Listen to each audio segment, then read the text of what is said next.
Chapitre 36. Enfin, pourquoi on commence? On termine, pardon. Aujourd'hui, on va voir la dernière partie du chapitre 36. Chapitre 36 de Tanya, si tu te rappelles ce qu'on a vu la semaine dernière et les semaines précédentes, qu'on peut revoir sur l'application eTorah, dans laquelle on a parlé sur quel est le but, pourquoi Dieu nous a envoyés sur Terre.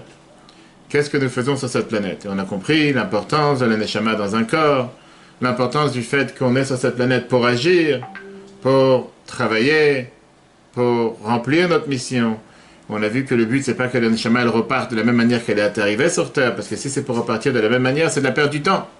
C'est comme si elle est venue pour rien. Eh bien, une mission beaucoup plus importante pour laquelle elle a été envoyée, et c'est comme ça qu'elle doit terminer sa mission sur Terre. Une fois qu'on a dit ça, aujourd'hui on va voir justement, alors quand est-ce que ça va se passer? Quand est-ce que se remplit cette mission que Dieu nous a donnée, qui est ce qu'on appelle Dira Betartonim, qui veut dire faire en sorte que Dieu, il est sa résidence, il est son emplacement dans ce monde, il est sa résidence secondaire quand il cherche à aller en vacances, ou tous les jours, où il puisse passer des moments sympas avec l'humanité. Quand est-ce que ça va se passer? Quand le but du monde se réalisera-t-il? La vision de l'ère messianique, elle occupe une place centrale dans les livres des prophètes, et dans le judaïsme en général. Des millions de juifs attendent depuis des milliers d'années la rédemption future, la Géoula, comme on dit. Et la question qui dérange, pourquoi la rédemption est-elle si importante? Pourquoi la Géoula est tellement importante? Est-ce que c'est vraiment le but de la création? Combien de fois par jour on demande dans la prière que Dieu il fasse en sorte que la Géoula arrive? Ben, dis-moi un chiffre. 10 fois par jour. Combien de fois par jour? Je ne vais pas te faire calculer. 10 fois. Non, pardon, 10 fois par au moins 3 fois par prière, ouais, 15 fois. 15 fois. Voilà, pourquoi pas 10 fois, 15 fois? Pourquoi est-ce que tu es tunisien, tu as fait 3 fois 5? On va voir. Il y avait une fois une très belle histoire qui est racontée avec Reb Nachum Tchernobyl, qui était un des grands maîtres de la Chassidoute, qui était parti du village en village, comme vous avez l'habitude à l'époque. Et il est parti, il était... Donc tu as dit 15 fois. D'accord, on va y arriver. Il est parti dans une auberge.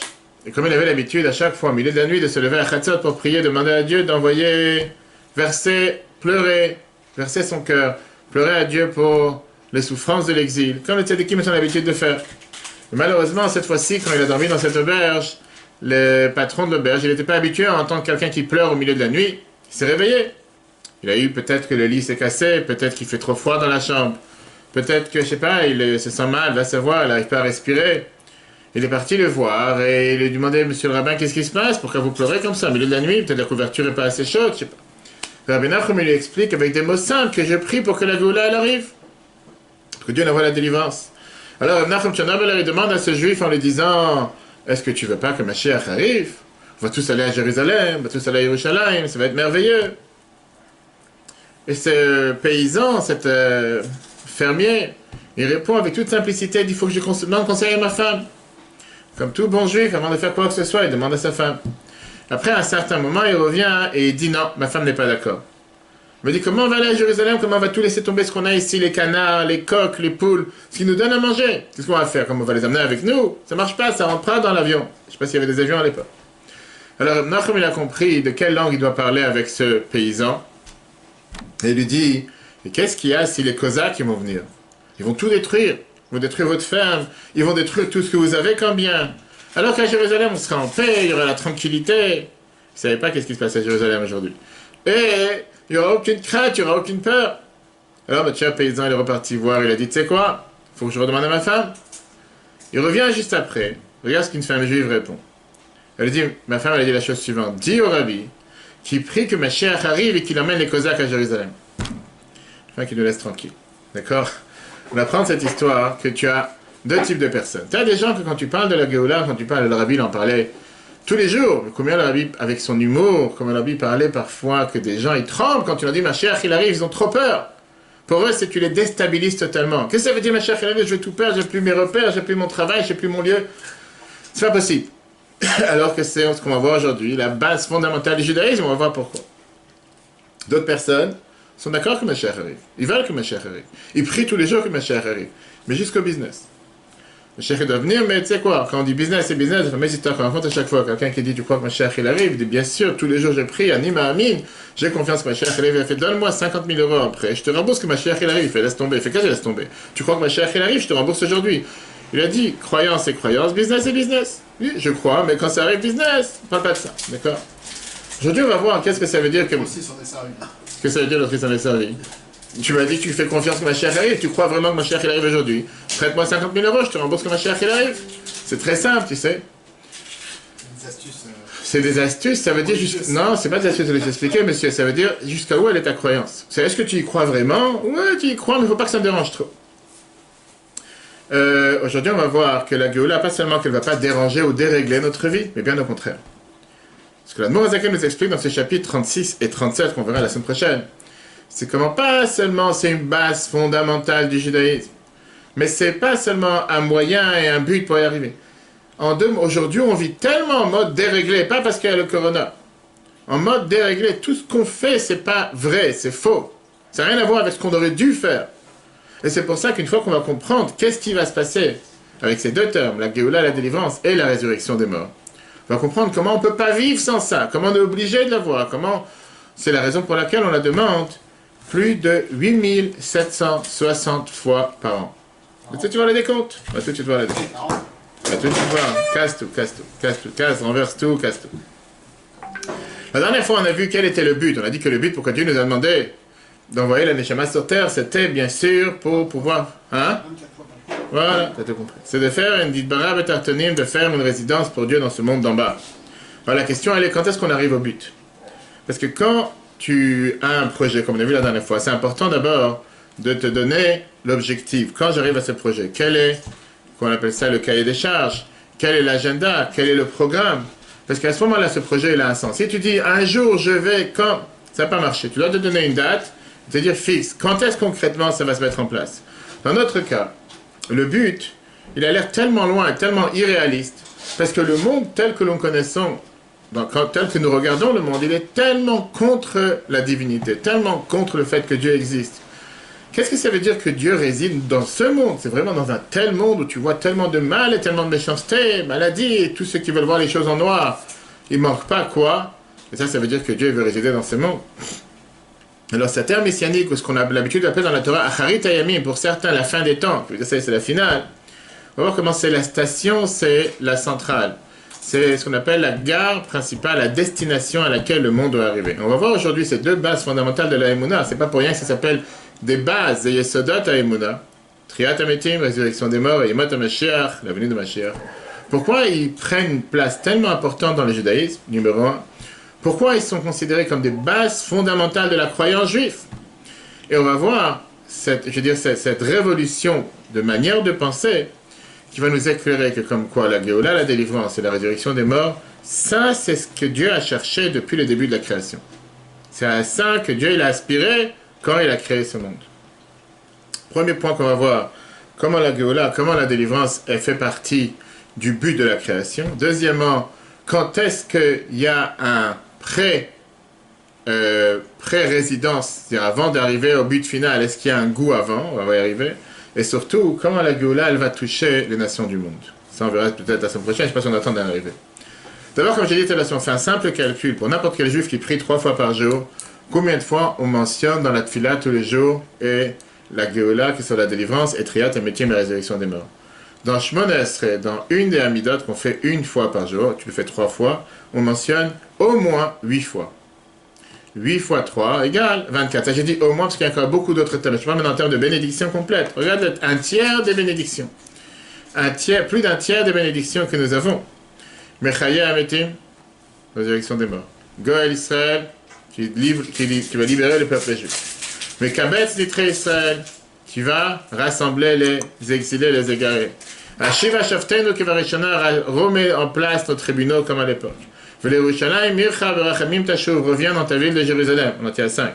Et tzemar Davidav de Chamer atatzmiach, fais venir Mashiach, par le roi David. On en tient 6. V'techezena eneinu, que nos yeux puissent revoir b'shufra l'etzion de Rachamim. 7. Et bien sûr, on termine l'amida avec Yeratzon milfanecha, sheibane bet amigdash v'mera b'yamenu, ça fait 8, plus tous les autres phrases qui sont incluses dans les différents, comme tu as dit, dans Ishtabach et dans beaucoup d'autres choses. D'accord? 24 fois par jour égale 8760 fois par an. Une moyenne de 120 ans pour une personne. C'est en général aujourd'hui la moyenne, puisqu'on est en train d'apprendre les parachutes de Noach, que quelqu'un vivait 900 ans, 700 ans. Aujourd'hui, une moyenne 120, fait 120 fois 8760. C'est pas... Hein? Presque un million. Qu'est-ce que ça veut dire? On s'ennuie? T'as rien d'autre à faire. Je sais combien de fois tu as demandé la même chose. Imagine-toi, tu as ton fils qui te demande 8760 fois dans l'année la même chose. 24 fois, c'est déjà trop. 2 fois, 3 fois, tu passes 24 fois par jour la même chose. Tous les prophètes, sans distinction, depuis Moshe jusqu'au prophète Malachi, ont tous eu des prophéties sur la Géoula.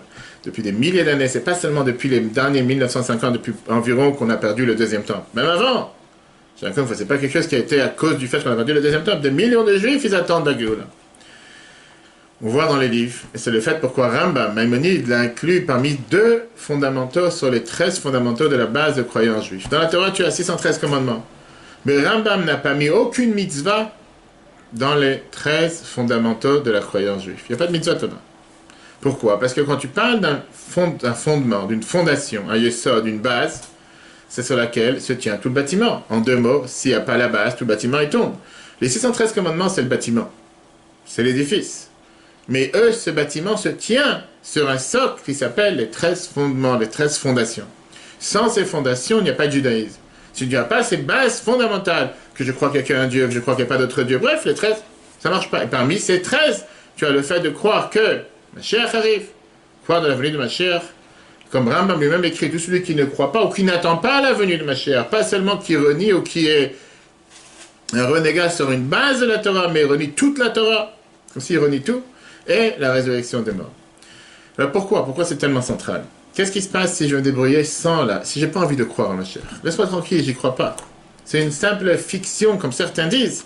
Oui, que les prophètes, les grands rabbins, les tzadikim en ont parlé pour tenir le peuple, pour que le peuple soit, qu'il aspire à quelque chose, qu'il veut attendre quelque chose. Mais dans la réelle, soyons francs, les juifs qui sont partis dans les chambres à gaz, ils chantaient un hymne à Amin.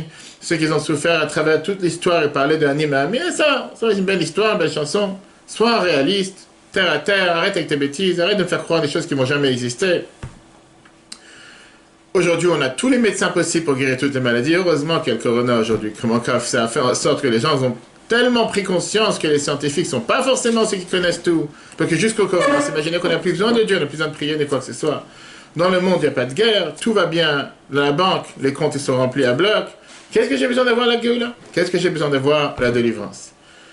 Et la question qui dérange encore plus pour certaines personnes, qu'est-ce que ça veut dire que tu auras la résurrection des morts? Aujourd'hui, tu as des gens qui te disent c'est tellement bien qu'il y ait des tsunamis, c'est tellement bien qu'il y ait des ouragans, c'est tellement bien qu'il y ait des malades de telle ou telle maladie parce que le monde il est trop petit.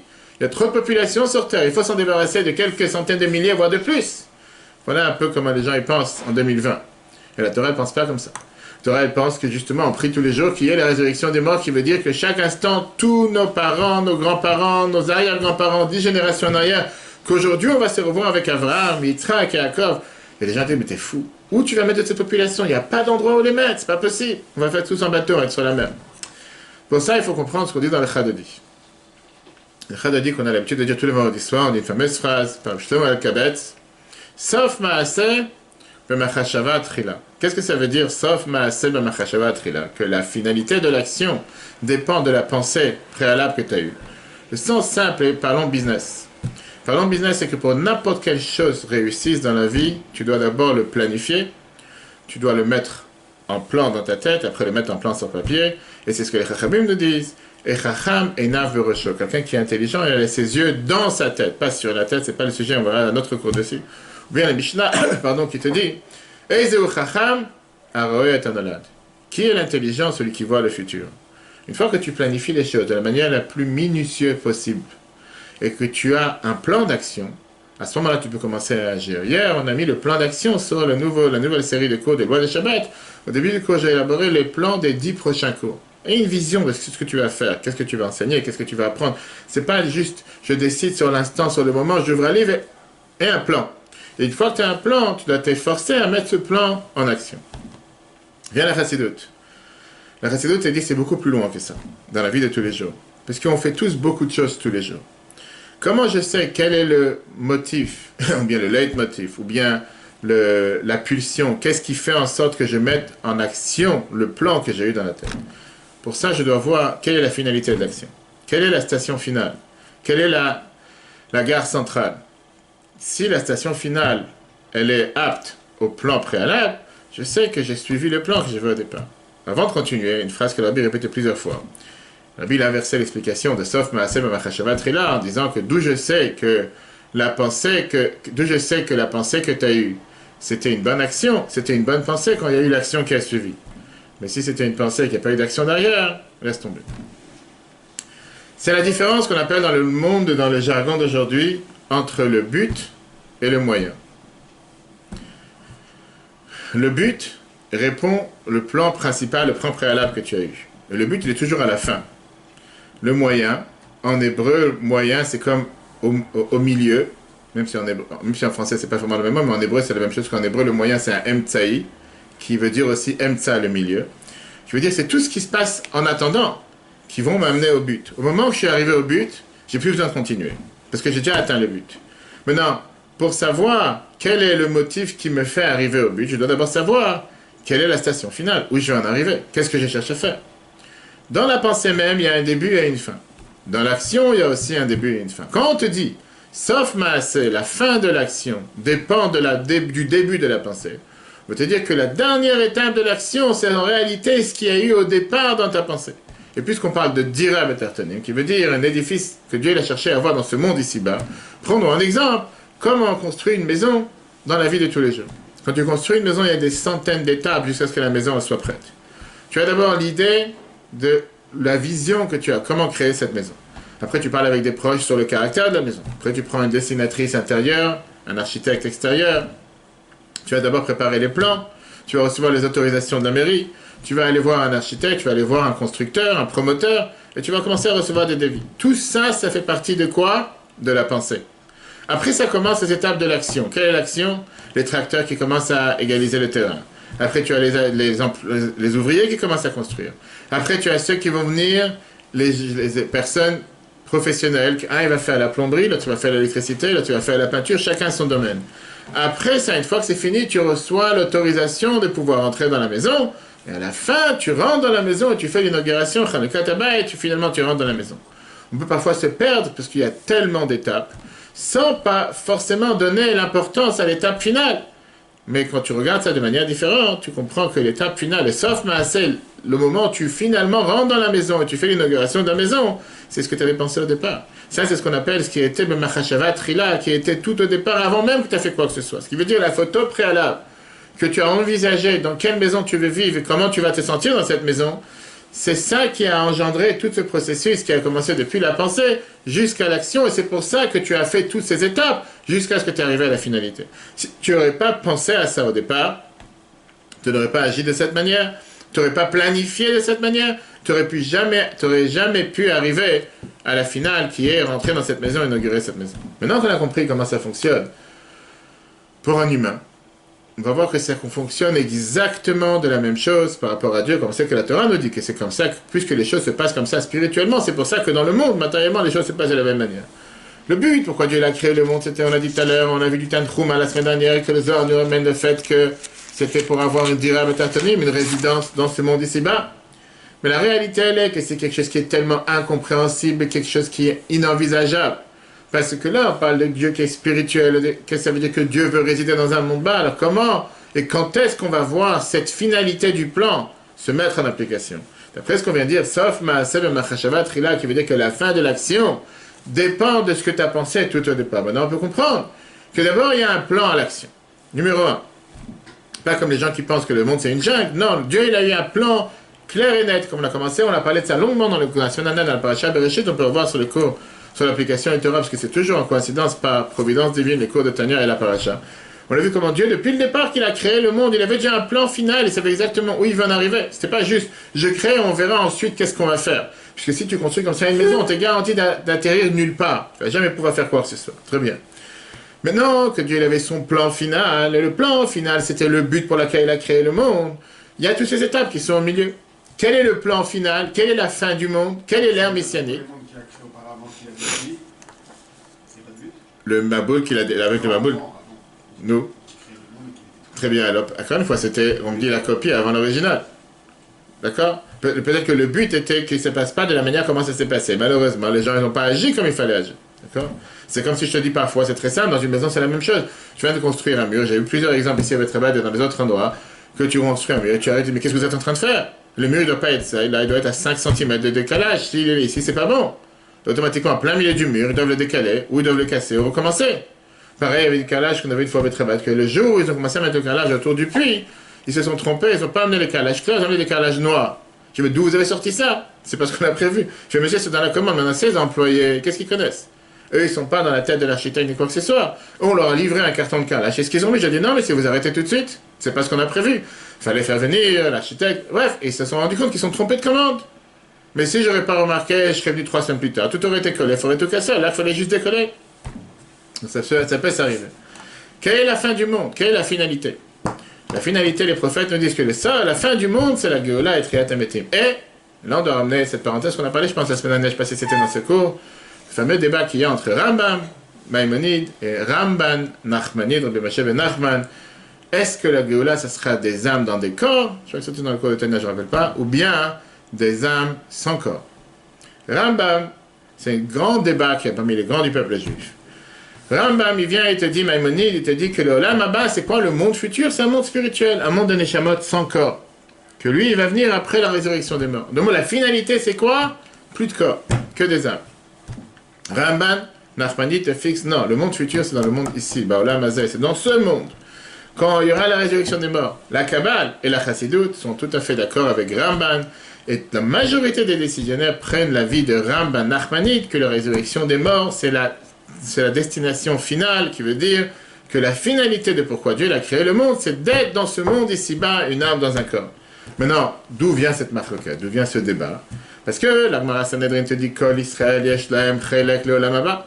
Chaque juif, il aura part au monde futur. On a parlé de cette Gemara aussi dans le cours qu'on a donné ce lundi sur la Gemara dans la Paracha, avec le débat est-ce que la génération du déluge, elle aura une part au monde futur ou pas, qu'on peut voir sur l'application à Torah. Rambam, il vient et te dit que Olam Haba, c'est le monde des âmes. Pourquoi? Je te dis, malgré tous les avantages que tu pourras avoir quand la Géoula, elle sera là, quand la délivrance sera là, néanmoins, un homme dans un corps, il a encore des défauts, tout sera jamais parfait. De la même manière que quelqu'un qui, malheureusement, est non-voyant, ne peut pas voir la différence entre le bleu et le jaune, il ne voit pas la différence entre les couleurs. Un homme matériel ne peut pas ressentir qu'est-ce que ça veut dire un plaisir divin. C'est impossible pour n'importe quelle personne la plus élevée sur terre, même s'il a un corps très élevé spirituellement, de pouvoir ressentir le plaisir de la divinité sur terre, de la spiritualité, parce que son corps le limite. Et donc Rambam te disait que la finalité du monde, qui est la sainteté, qui est la divinité, qui sera dans le monde futur, c'est un monde d'âmes sans corps. Mais Rambam était unique dans cette pensée. Tous les autres décisionnaires, et c'est pour ça qu'on pense comme elle, la Khalé comme elle, ils ne sont pas d'accord avec Rambam, et ils se disent comme Rambam, comme Nachmanide, que le monde futur dans lequel les Chachamim nous ont dit, ils nous ont parlé du monde futur, c'est le monde de Triat Hametim, la résurrection des morts. Ça sera le monde quand Mashiach va venir. Tu veux dire, c'est comme ça qu'ils ont pensé tous les kabbalistes, comme ça qu'ils pensent tous les auteurs de la Chassidoute. Pourquoi on tranche comme les kabbalistes? Pourquoi tu ne dirais pas comme Rambam? Chose intéressante qui est écrit dans Shulchan Aruch au passage. Parce qu'on voit que dans la halakha, on dit on va toujours trancher comme Rav et Shmuel, quand on a un débat dans la Gemara, comme Rav dans les Isurim, dans tout ce qui est les choses interdites, et Shmuel dans tous les skimamonot, les débats des problèmes d'argent, des procès d'argent, etc. Vient le Rosh, et il t'explique que la halakha, elle est fixée en fonction du professionnel en la matière. Tu peux être un très grand rabbin en Israël, mais tu n'as aucune idée de comment gérer un problème qui se passe seulement en dehors d'Israël. Quand j'ai un débat entre quelqu'un qui est en dehors d'Israël et quelqu'un qui est en Israël, je vais d'abord écouter celui qui est en dehors d'Israël, parce que c'est ça le concerne. Prenons l'inverse, l'année prochaine, la Shemitah. Quand tu as un rabbin que tout son domaine et tout ce qu'il fait du matin jusqu'au soir, il est en train de débattre ou de trancher des questions de Shemitah et qui se connaît beaucoup plus dans les lois de ce qui se passe en Israël quotidiennement. Bien sûr qu'il a beaucoup plus de compétences pour pouvoir trancher sur des questions de Shemitah que quelqu'un qui habite en Europe ou en Asie ou en Amérique du Nord et qui pas forcément connaît des questions de Shemitah et qu'il doit se référer avec celui qui est le professionnel dans la matière. Pourquoi les Chachamim de la Kabbale ont beaucoup plus accepté la vie de Rambam, de Nachmanide, que la vie de Rambam? Parce que tous ces deux sujets, c'est des sujets spirituels. Ils se connaissent beaucoup plus, et c'est pour ça que la halakha est tranchée comme eux. Et on va voir à la fin du cours aujourd'hui pourquoi la Mourazakan et la Chassidoute sont 100% en phase avec la vie de Nachmanide et pas la vie de Rambam, en te disant que c'est impossible de penser un instant que la Géoula est Triat Hametim, la résurrection des morts. La finalité de tout ça, c'est pour qu'il y ait des âmes sans corps. C'est pas le but pourquoi Dieu a créé le monde sur terre. Ok. Maintenant, avant de comprendre qu'est-ce qui va se passer quand il y aura la délivrance et quand il y aura la résurrection des morts, on doit d'abord comprendre cette base fondamentale qui est que la finalité du plan divin était pour qu'il y ait la Géoula, la délivrance et la résurrection des morts. Et tout ce qui se passe au milieu, c'est des étapes pour y arriver. Et c'est pour ça qu'on a vu dans la paracha de la semaine dernière, si tu te rappelles dans Bereshit, premier paragraphe, on a vu Veruach Elokim merachefet al pnei hamayim, souffle divin soufflé sur l'eau, vient le chachamim et Rashi nous ramène Zo rucho shel melech HaMashiach. On parle du souffle de roi Mashiach. Ça veut dire que depuis le début de la création du monde, premier jour de la création, la Torah te dit que Dieu pensait déjà à qu'est-ce qui va se passer quand Mashiach va venir. Et c'est pour ça qu'on comprend que la destination finale, c'est qu'est-ce qui va se passer quand Mashiach va venir. Et c'est pour ça que le monde a été créé. Très bien. Tu as beaucoup de gens qui vont te dire, disons que ça va se passer. Je suis d'accord avec toi, tu m'as convaincu, il fera bien dans le monde, il n'y aura pas de famine, il n'y aura pas de jalousie, il y aura tout ce que tu veux, les morts vont revenir sur terre. Mais quel rapport avec cette vision d'avoir une résidence dans ce monde? Dieu a besoin de ça. Il ne peut pas vivre sans ça. S'il n'a pas une deuxième résidence, c'est la fin du monde. Et qu'est-ce qu'il y a s'il ne va pas avoir de résidence? Alors que les morts vont revivre, tant mieux. Qu'on aura une abondance de matériel, pourquoi pas. Mais quel rapport avec ce but final que Dieu a décidé depuis le départ, dira Batanim, une résidence sur terre? Pour comprendre ça, c'est comme j'allais dire, et c'est ce que je dis à chaque fois, dans beaucoup de formations que j'ai prises, c'est une des manières de répondre aux gens. Parce que tu as des fois des gens qui te disent, chez vous les religieux, qu'est-ce que tu as appris pour parler des religieux? Qu'est-ce que tu as appris pour parler de Chabad? Qu'est-ce que tu as appris pour parler des Tfilin et des Mezuzot? Tu connais quelque chose? C'est comme si moi je vais commencer à donner des conseils à un garagiste sur comment gérer mon moteur. J'ai aucune idée de comment fonctionne le moteur. Alors c'est vrai qu'en Russie, j'ai eu la chance d'être plusieurs fois, à chaque conducteur, il ouvre le capot, il sait exactement où les câbles, les fils, les vis, en pleine nuit, à 2h du matin, la voiture ne marche plus. Il ouvre le capot, il commence à mettre les mains à l'intérieur, c'est bouillant, c'est je ne sais pas ce qu'il fait, la voiture elle remarche. Eux, ils s'y connaissent. Avec les simples, les petites LADA qu'on avait à l'époque. Mais il y a des choses qu'on ne connaît pas. Et quand tu ne connais pas, la première des choses, c'est commencer à apprendre. Tu ne veux pas venir et faire décrire certaines personnes, ou certaines croyances, ou certains sujets où tu n'as jamais appris, tu n'as jamais touché à ces sujets-là. La première des choses, quelqu'un qui te dit, j'y crois pas, je ne sais pas, qu'est-ce que tu connais sur la Géoula? Qu'est-ce que tu connais sur la délivrance? Qu'est-ce que tu connais sur le monde futur? Et la réponse, elle est, si tu demandes à un enfant, tu diras, oui, quand Mashiach va venir, il y aura des bonbons qui vont pousser sur des arbres. Magnifique, il y aura des arbres avec des bonbons, des choses... Tu demandes à des adultes, ils vont te dire, il y aura une abondance matérielle. Et c'est vrai. C'est pas faux. Je ne sais pas s'il y aura des bonbons sur des arbres. Mais dans les prophètes, c'est écrit Rambam, la dernière halakha de Rambam qu'on a vu il n'y a pas longtemps, te dit clairement, Beoto Azman, comme Mashiach va venir.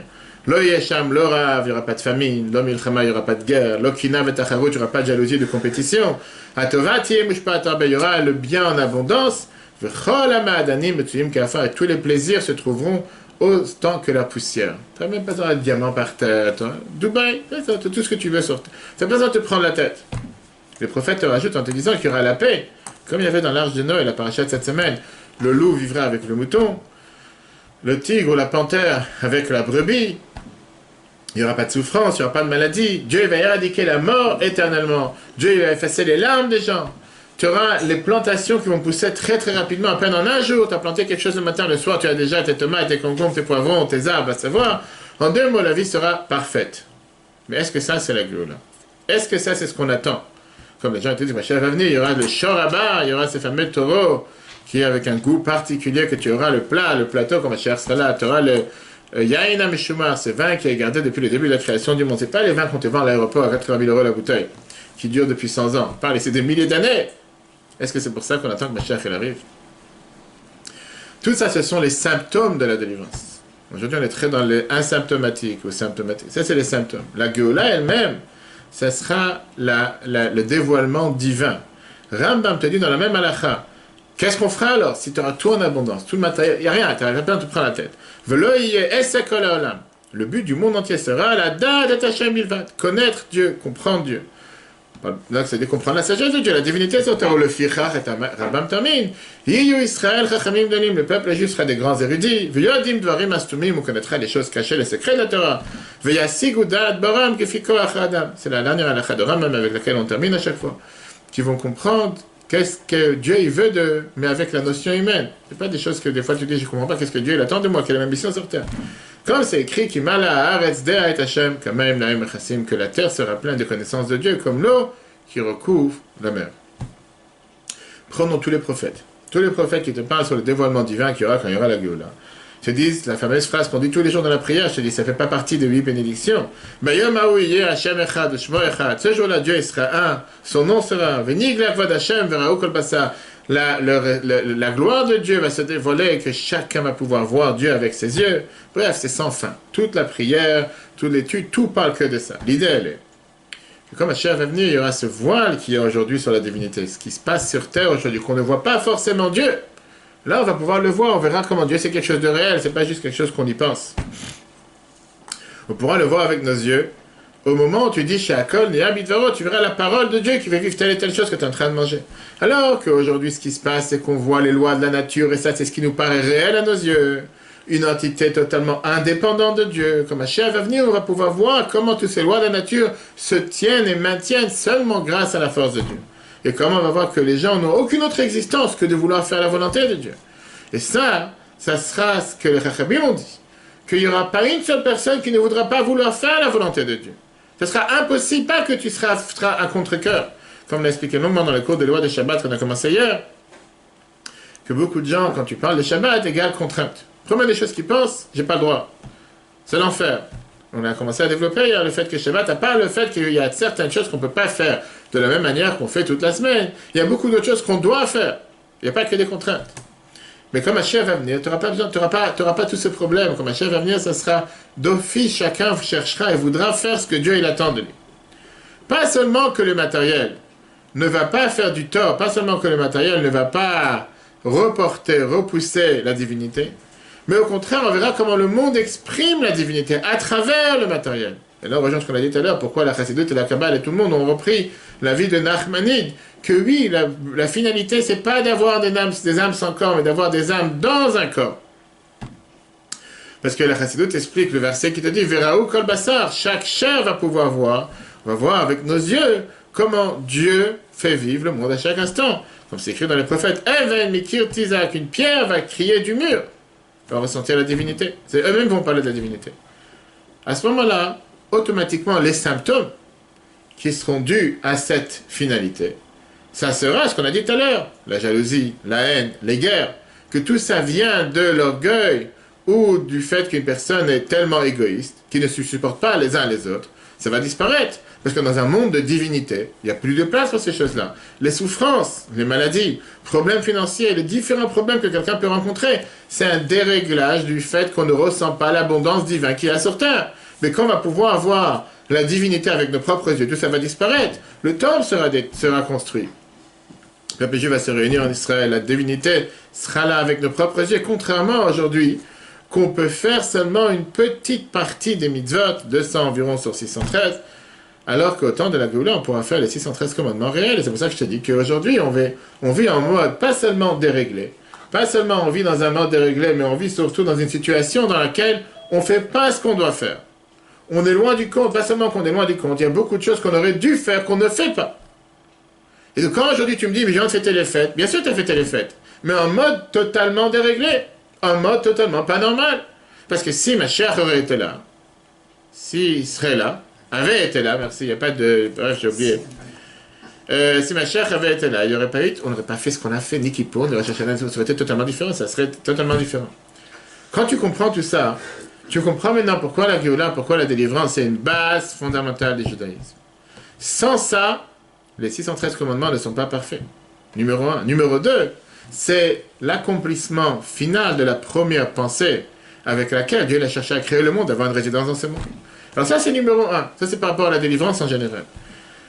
Parlons maintenant de la résurrection des morts. Est-ce qu'on en a besoin? Comme je te dis, il y a beaucoup de gens qui te disent la planète, elle n'a pas déjà assez de place pour les gens qui sont là. Tu vas faire revenir combien de milliards de personnes vont revenir? C'est 7 milliards aujourd'hui. D'accord avec moi ou pas? On est en 2020. Disons que tu repasses 2000 ans en arrière. Au moins, je sais pas, double, très plus. C'est pas possible de dire qu'il y aura, d'accord, plus de gens. Où tu vas les mettre, tous ces gens-là? Résurrection des morts. Pourquoi? On va y arriver par rapport aux non-juifs. Ça, c'est à la fin. Pourquoi faire raciste? Depuis quand tu es raciste comme ça? Une fois qu'on a appris sur la Géoula, on va parler sur maintenant la résurrection des morts. On l'a dit tout à l'heure. C'est la dernière et la 13e des fondements de la base de la croyance juive. Yesodot ha'emunah. Et c'est écrit dans le Tanakh. On a vu la fameuse histoire qu'on raconte chaque année pendant la fête de Pessah. La vision de Yeskel avec Atzamot ha'yeveshot, avec les ossements secs qu'ils ont revis. Il y a très beau cours dessus qu'on peut revoir sur l'application et Torah. Rabbi en a parlé longuement, ça veut dire ça dans la vie de chacun d'entre nous, que parfois on rencontre des juifs qui ont des os secs, qui sont totalement déconnectés du judaïsme. Mais la vision d'Yecheskel, c'était avec des ossements secs, on parle vraiment qu'il y a eu la résurrection des morts. Qu'est-ce que ça veut dire? Des gens qui sont décédés il y a des dizaines d'années, des centaines, des milliers d'années, ils vont revivre sur terre. Tu sais, tu vas pouvoir voir ton arrière-grand-père, tu vas voir vraiment qui étaient tes ancêtres. Mais plus loin que ça, tu vas voir Moshe, tu vas pouvoir parler avec Moshe Rabbeinu, Rabbi Akiva, le Baal Shem Tov, Avraham, Yitzhak, Yaakov. Tu vas aller voir Avraham, tu vas dire, mais qu'est-ce que tu as fait? Pourquoi tu as eu un enfant comme Ishmaël? Va savoir, tu peux voir. Tu as tellement de choses, c'est juste impensable, les gens n'arrivent pas à croire. Pourquoi c'est étonnant? Parce qu'on a vu au chapitre 35, on peut revoir sur l'application de Torah, si tu te rappelles, quel était le but, pourquoi la Neshama est descendue sur terre? Pourquoi la Neshama est partie sur terre? On a vu que quand la Neshama descend sur terre, elle ne peut pas s'exprimer comme elle aurait dû s'exprimer quand elle était dans le ciel, parce qu'elle est en exil, elle est dans un corps. On a vu particulièrement par rapport aux tzadikim, que même le corps dérange la Neshama, sauf qu'ils ont réussi à combattre le corps, ils ont réussi à faire en sorte que c'est la Neshama qui est claire. Alors c'est quoi cette logique de Dieu d'avoir triat et maintenu? C'est pourquoi tu cherches à voir que les âmes redescendent dans un corps? Si le but il est que de faire ta mission sur toi, j'ai compris, tu as fini ta mission, tu n'as plus rien à faire sur cette planète. Mais le but final c'est quoi? C'est de faire souffrir une âme, qu'une âme redescende dans un corps. Le but c'est que la Neshama elle a fait sa mission sur terre, elle repart dans le ciel à un niveau beaucoup plus élevé qu'elle était avant, elle va au Gan Eden, elle va au paradis, et là elle profite du Ziv Hashrina, de la gloire, de la divinité. Quel est le but qu'elle redescende encore une fois dans un autre corps? A priori, c'est tout à fait le contraire de quel est le but, pourquoi la Neshama elle est créée, pour la volonté de la Neshama. Et pour ça, on peut comprendre ce qui s'est passé avec notre cher Rabbi Shimon Bar Yochai, Rashbi. Le jour de sa Iloula, je veux dire mariage, le jour qu'il est parti de ce monde, il était très joyeux. Et il a demandé à tout le monde d'être très joyeux le jour de l'Akba Omer. Pourquoi être joyeux le jour qu'il a quitté ce monde? Il a expliqué, quand les poissons qui sont sortis de l'eau retournent dans la mer, ils dansent de joie, parce qu'ils retournent à leur source. Quand la Neshama elle retourne à sa source, et maintenant elle départ, elle abandonne tous les empêchements et toutes les difficultés qu'elle a eues dans le corps et dans ce monde, c'est la plus grande joie pour cette Neshama. C'est la raison pour laquelle le jour de décès d'un tzaddik, c'est appelé une Iloula, qui veut dire un mariage. Parce que la Neshama, elle est libérée de tous ces fardeaux du corps et de tous ces problèmes qu'il peut y avoir dans ce monde. Alors après 2000 ans que cette Neshama elle est dans le ciel, qui profite de Gan Eden, après de 2000 ans par rapport à Rashbi, tu montes de niveau en niveau, tu dis non, le but final c'est que tu redescends sur terre. Une deuxième fois, c'est un deuxième tour gratuit, puisqu'à Disney en ce moment il n'y a personne, on te dit tu sais quoi, pour lui tu fais l'accueil. J'ai quelqu'un qui est parti à Disney la semaine dernière, des Belges qui sont venus pour Sukkot, ils disaient comment c'était, ils m'ont dit c'est merveilleux. C'est vraiment, il n'y a pas de queue nulle part. Tu vas, les enfants, ils ont refait les. J'ai dit combien de fois ils vont refaire le grand 8? Combien de fois... Les gens, il n'y avait pas, ils s'ennuyaient, il n'y avait rien. Là, on te dit à la Neshama, tu es remonté au ciel pendant 100 ans, 200 ans, 500 ans, 1000 ans, 2000 ans. C'est pas grave, la finalité c'est que tu redescends. Alors quel était le but de repartir en haut alors? À quoi ça servait de venir une fois, tu repars en haut pour profiter du Gan Eden, après tu redescends encore une fois? Mais d'après ce qu'on vient, et surtout que c'est contre, c'est-à-dire c'est anti-Neshama, c'est contre l'idée de ce que la Neshama elle cherche. La réponse, elle est d'après ce qu'on a expliqué, des Rav Tartanim, on comprend. La Neshama, c'est le monde d'en haut, le corps, c'est le monde d'en bas. Le but, la finalité, pourquoi Dieu a créé le monde, c'est de résider dans ce monde. Pas avoir une Neshama sans corps. Encore une fois, on a expliqué, on a mis en parenthèse que Rambam y pense. Mais le but, c'est d'avoir la Neshama sur cette planète, une Neshama dans un corps. Qu'est-ce que ça veut dire une Neshama dans un corps? On a besoin d'avoir un corps qui est raffiné, un corps qui ne va pas s'opposer à son âme. Bien sûr que tu as raison dans l'idée quand la Neshama, elle s'oppose au corps. Quand le corps, il est en combat constant avec la Neshama. Mais quand Mashiach va venir, on vient d'expliquer qu'il n'y aura plus tout ça. On a dit que le matériel va pouvoir remarquer qu'il y a un Dieu sur terre. Au contraire, le corps, il va être, si on peut dire, comme une deuxième âme. Aujourd'hui que le corps dérange l'âme et que tu as besoin vraiment de te battre quotidiennement contre les désirs de ton corps, contre les pensées matérielles, pour prier, pour être un bon juif, pour faire ce que Dieu il veut, pour apprendre, pour donner la zaka, pour manger kasher. C'est vrai que la Neshama, elle n'est pas contente. Elle préfère repartir, mais c'est le but pourquoi Dieu l'a envoyé avec cette mission.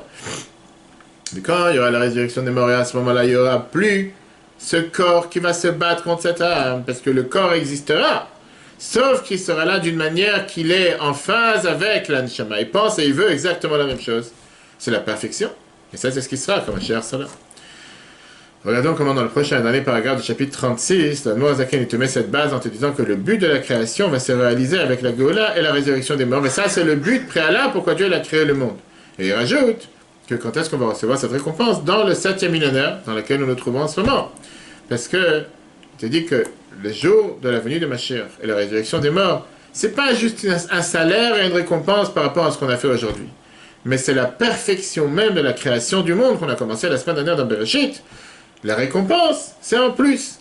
Regardons dans le texte. Maintenant, c'est connu, chez Mata Mashiach, que le jour de la vision que Mashiach va venir, au Bifrat, que j'ai écrit, particulièrement quand les morts vont revivre, ça, c'est le but et la perfection de la création de ce monde. Chez les Kach Nivra Mitrilato, c'est pour cette raison que le monde a été créé. Il te dit dans la Haga, ce qu'il a rajouté juste après. La Haga, c'est-à-dire en général comme des notes que tu rajoutes après qu'il a déjà écrit le chapitre. Vekavalat Tzachar, recevoir une récompense, le salaire, Ikaro Be'el FHV, ça serait essentiellement dans le 7e millénaire, comme c'est écrit dans l'écoute de Torah du Harizal. Mais en réalité, le but final pour que Dieu ait créé le monde, c'est d'abord pour pouvoir avoir la résurrection des morts et la gloire. Une fois, on a demandé au Tzemar Tzedek avec la fameuse question, le troisième rabbi de Chabad lui a demandé quel est le but d'apprendre la Chassidut. Après, quel est le but d'apprendre la Chassidut? C'est écrit dans la Gemara Brachot, tout au départ. La Gemara Brachot te dit que tu ne peux pas commencer à prier, et la Imken, et la Mitor Koved Rosh. Koved Rosh qui veut dire de méditer sur la grandeur de Dieu, etc. C'est la base fondamentale. Pourquoi dans tous les yeshivot et tout le monde, on a l'habitude d'apprendre la Chassidut avant de prier. Pas juste te lever le matin, tu ouvres le siddur, tu es en train d'essuyer les yeux, comme certains, tu commences à parler au bon Dieu. D'abord réfléchis, qu'est-ce que tu vas faire, à qui tu parles, etc. etc. Donc certains te demandaient au Tzemar Tzedek en lui disant pourquoi, qu'est-ce que tu apprends la Chassidut de la mystique juif, les différentes sphères avec lesquelles Dieu a créé le monde, les différents mondes, les lumières, les contractions, bref, tout ce qu'on parle à chaque fois. Et de toute façon, on ne comprend rien de tout ça.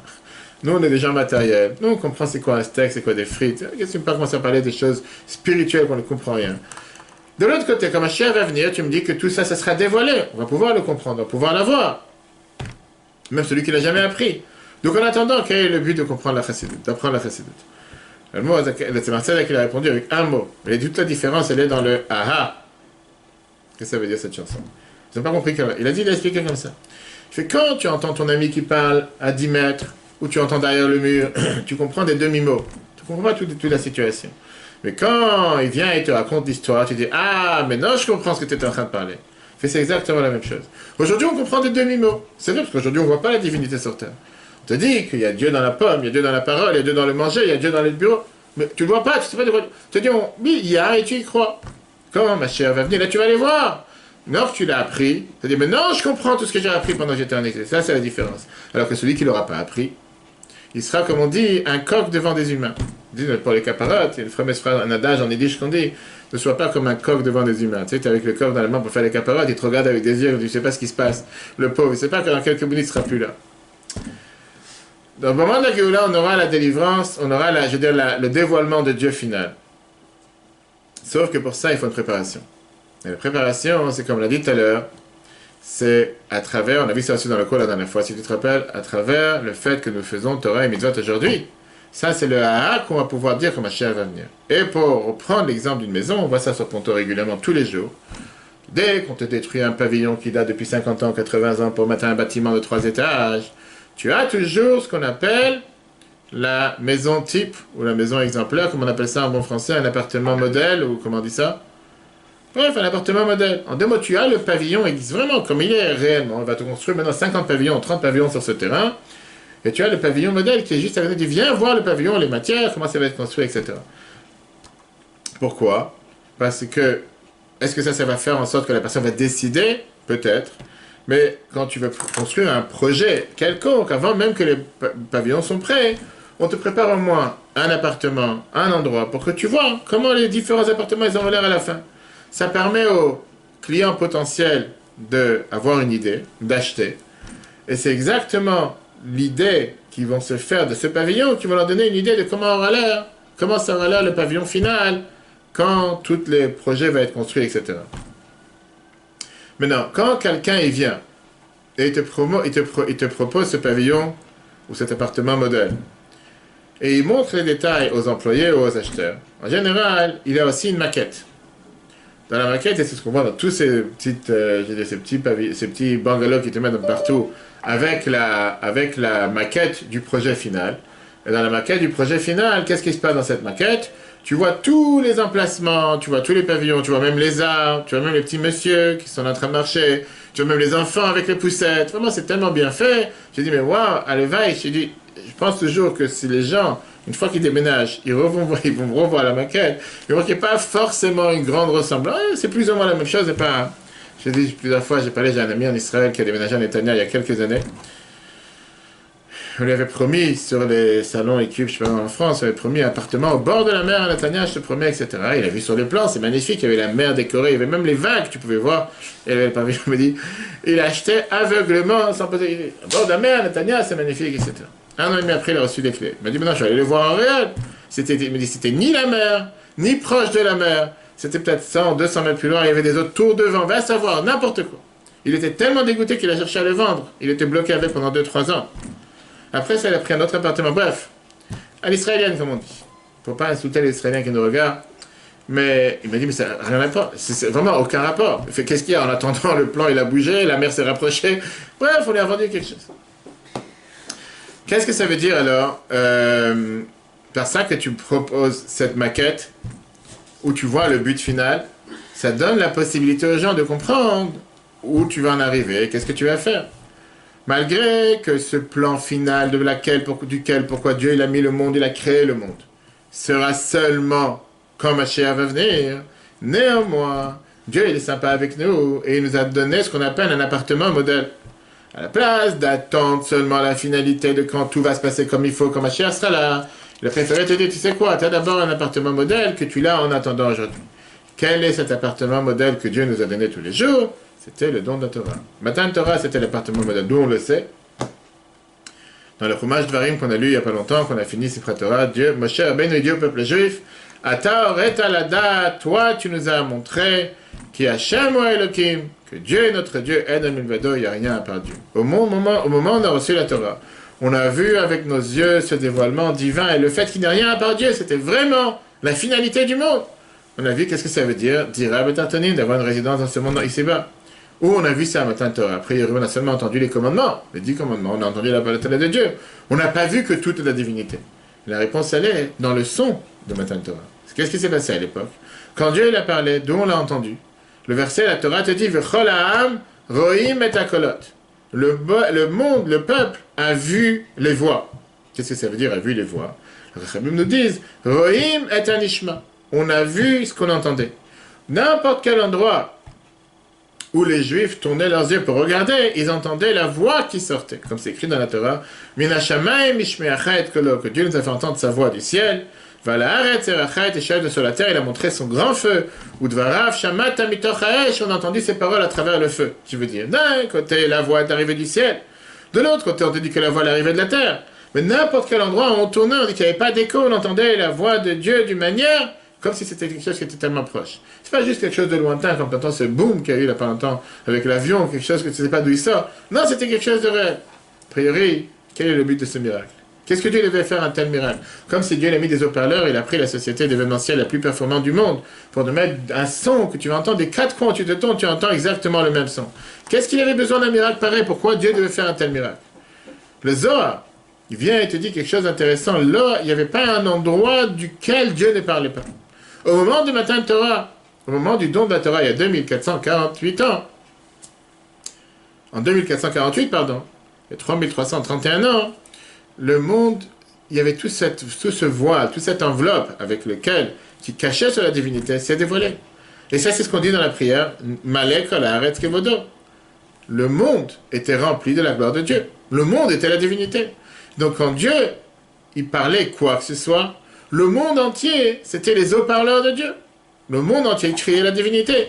Il n'y avait pas un endroit dans la création du monde qui ne générait pas et qui ne renvoyait pas à cette voix divine. Dieu, il n'a pas mis des haut-parleurs ou des micros dans les 4 coins du monde pour faire ce miracle. C'est juste que le monde, le voilage qu'il y a sur terre, n'existait plus. Il n'y avait plus de voile. Automatiquement, le monde criait Dieu. Le monde criait la divinité. Quand Dieu il a dit, Anochi Hashem Elokecha, je suis Dieu ton Dieu, c'est toute la planète qui l'a crié. Toute la planète reconnaissait qu'il y a un Dieu sur terre. On peut comprendre ça aujourd'hui avec les élections américaines dans 2 semaines, les élections dans le monde. Et n'importe quelle personne qui parle en général, quand on apprend des cours et des conférences, comment parler en public, on a des professionnels du langage du corps. Qu'est-ce que ça veut dire le langage du corps? Tu as des gens que quand tu donnes des cours, ils sont en train de dormir devant toi, tu comprends tout de suite qu'ils sont en train de réfléchir à ce qu'ils sont en train d'écouter. Ça, tu sais. Mais il y a des professionnels qui te disent que quand quelqu'un il parle, c'est pas tellement important ce que sa bouche elle dit. Des fois, ils font beaucoup plus attention à ce que son corps il parle. Le fait qu'on dit dans la prière tous les jours, tous mes os, tous mes ossements sont en train de parler. Parfois, tu peux savoir que quelqu'un il dit s'il est à l'aise avec ce qu'il dit, s'il connaît, maîtrise son sujet ou pas, en fonction de son corps, comment il met les pieds, comment il met les mains, comment il est la figure, les yeux, la voix, la transpiration, les cheveux, etc., etc. Pourquoi? Parce que l'âme se trouve à travers tous les différents membres du corps. Et donc le corps vient refléter, vient faire jaillir tout ce qui se passe avec son âme. Prenons un exemple avec une décoration intérieure de la maison. Quand tu rentres dans une maison, tu peux comprendre tout de suite quelle personne vit à l'intérieur. Comment est décorée la maison, le toit, les murs, le parterre, les armoires, la table, les chaises. Enfin, si la personne elle est très écolo parce qu'il n'a rien de bois, il a tout en métal, va savoir d'où il sort. Je suis parti il n'y a pas longtemps voir mettre dans une maison. Et dès que je suis rentré, il y avait un cadre qui faisait peut-être 3 mètres sur 3 mètres d'un singe. Mais vraiment. Un grand singe. Je ne connais pas son nom. Et en sortant, je rigolais, je disais, j'espère que vous n'avez pas mis ce cadre ici pour montrer aux gens qui étaient vos ancêtres. Je fais, maison juive quand même. Je sais pourquoi tu as un singe, tu rentres, pourquoi il y avait notre maison, je suis rentré, il y avait un grand éléphant. Oui, chacun avec ce qu'il admire. Je fais, mais tu te rends pas compte, tu fais quoi, c'est grave? Je fais, non, rien de grave. C'est juste que voilà, tu rentres dans une maison, tu vois qu'est-ce que la personne elle aime. Moi, ça me paraissait bizarre que quand tu rentres tous les jours et tu te reçois tous les soirs, tu dis bonjour au singe. Je sais pas, il y a quelque chose de. C'est de l'art. Peut-être c'est de l'art, va savoir. Pas parce que c'est de l'art. Maintenant, on va comprendre pourquoi, qu'est-ce qui s'est passé quand on a reçu la Torah, matin de Torah, Pachanish matin. Dit que l'âme du peuple juif s'est envolée. On n'a pas pu supporter. Parce que qu'est-ce qui se passe quand ce monde crie Dieu? Qu'est-ce qui se passe quand ce monde crie la divinité? Automatiquement, de manière tout à fait naturelle, notre existence s'efface. On n'existe plus. Et c'est pour ça que par Hanishmatam, leur âme a soufflé, leur âme s'est envolée. Parce que, à partir du moment que la vraie raison pourquoi le monde existe se dévoile, se manifeste, la fausse raison disparaît. Et puisque on n'était pas encore prêt, c'est pour ça qu'on a dit à Dieu, écoute, fais-nous plaisir, reva dans ton coin, laisse-nous entendre par à travers l'intermédiaire qui est Moshe, c'est comme ça qu'on pourra vivre. Le monde n'était pas encore prêt à la divinité finale, à un but final pour que Dieu l'envoie sur terre. Ça, c'est ce qu'on appelle l'appartement modèle qui s'est passé le moment qu'on a reçu la Torah. Pourquoi? Pourquoi quand on a reçu la Torah, Dieu il a décidé de nous donner un avant-goût de qu'est-ce qui va se passer quand Mashiach va venir. On ne parle pas seulement d'un miracle particulier que Dieu il a fait, mais c'était une conséquence tout à fait naturelle du moment où on a reçu la Torah. Et pour ça, il faut comprendre c'est quoi la Torah et c'est quoi le don de la Torah. La Torah, c'est le dévoilement de la pensée divine. Contrairement au monde qui cache la volonté de Dieu. Dans la Torah, on a les 10 commandements qui sont la base de toute la Torah. Zachor et Tiyam Shabbat. Souviens-toi les jours de Shabbat qu'on a parlé longuement dans le cours hier qu'on peut revoir sur l'application Torah. C'est la base de toutes les lois de Shabbat et des fêtes. Lo tirtzach, 2 mots, ne tue pas. C'est la base de toutes les lois qui sont en rapport avec la vie sur terre. Lo tinaf, ne pas commettre d'adultère. C'est la base de toutes les lois, des lois qui sont en rapport avec la famille, les relations, etc. L'autre, ne pas avoir un faux témoignage, c'est la base de toutes les lois de la justice, tribunaux qu'il y a dans la Torah. C'est la raison pourquoi la divinité régnait dans l'Arche Sainte, parce que les 10 commandements qui sont écrits sur les Luchot, sur les tables de la loi, c'était la base même du dévoilement de la divinité. Et donc, dans le don de la Torah, avec les 10 commandements, c'est dévoiler la volonté de Dieu de la manière la plus parfaite et la plus dévoilée. Ça, c'était la révélation divine qui existait à l'époque. Quand Dieu il se dévoile à travers les 10 commandements, automatiquement, le voile qu'il y a sur la planète enlève, disparaît, et le monde peut générer et peut faire en sorte de crier seulement Dieu. Dans le prochain paragraphe, on verra si Dieu veut la semaine prochaine, avec ça on terminera le chapitre 36, on verra comment la Noazaken nous explique ce qu'on vient de dire, comme quoi ce plan final, il n'était pas seulement final, on ne l'a jamais connu, tu peux me dire c'est juste une aspiration divine que tu as, mais c'est quelque chose qui ne va jamais se passer, mais c'est quelque chose qui s'est déjà passé au moment du don de la Torah, et on verra comment aujourd'hui, au moment où on est l'avant-veille ou la veille même de la venue de Mashiach, puisque chaque jour on prie 24 fois par jour minimum à ce que Mashiach soit là, comment on a déjà cet avant-goût aujourd'hui. Et quand tu comprends la finalité de pourquoi Dieu a créé le monde, tu te dis mais c'est pas possible, on ne peut pas passer encore un jour en faisant les choses de manière tellement déréglée, en priant pour remplacer le sacrifice et tout le reste. Il vaut mieux que Mashiach il arrive aujourd'hui, que Dieu fasse que ça se passe encore aujourd'hui. Le cours sera en replay sur l'application eTorah sur Google et Apple. Très bonne journée à tous, et si Dieu veut, à la semaine prochaine.